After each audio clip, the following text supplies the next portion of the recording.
Le regroupement de début de saison, c'est l'occasion justement de rassembler les cavaliers. Et donc, je vais voir un certain nombre de cavaliers pour faire un bilan de la situation avec eux, un petit peu global, sur les problèmes qu'ils peuvent rencontrer éventuellement, notamment physiques, mais pas seulement.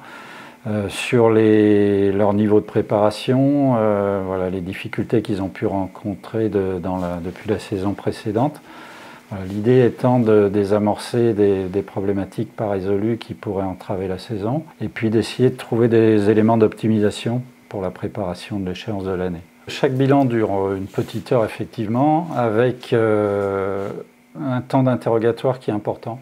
C'est une manière informative d'évaluer le niveau de préparation, d'aptitude physique du cavalier. Et après, on a des bilans cliniques qui sont des bilans locomoteurs assez standardisés, centrés sur l'activité équestre, avec voilà, des bilans articulaires, musculaires, etc., pour vérifier l'absence de déséquilibre ou pour quelquefois aller rechercher d'une problématique d'équitation dans le corps du cavalier.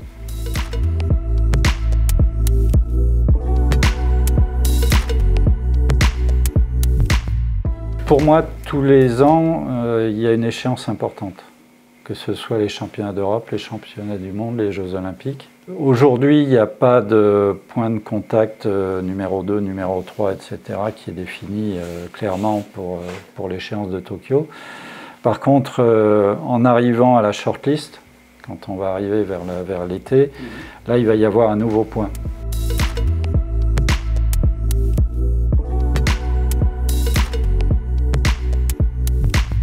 Oui, à Tokyo, on attend des températures qui peuvent être largement au-dessus des 30 degrés dans des conditions de saturation d'humidité.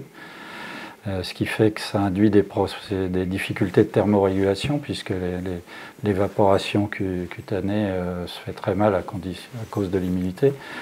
Donc on se retrouve très vite en situation de stockage thermique.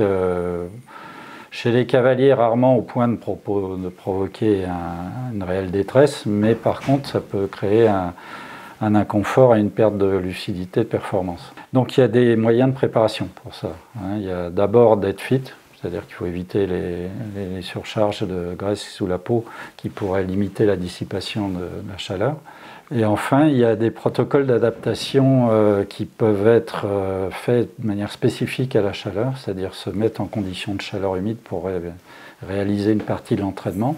Mais aussi, moi j'estime sur le plan comportemental, c'est-à-dire que je pense qu'il serait intéressant pour les cavaliers avoir à chacun la faisabilité de mettre en place ces protocoles-là, mais de se mettre en situation de stockage thermique avec une humidité relative très élevée au contact du corps pour se mettre en situation d'équitation. Ça permet de connaître ses limites, de voir s'il surgissent des limites qu'on ne connaissait pas en situation d'équitation.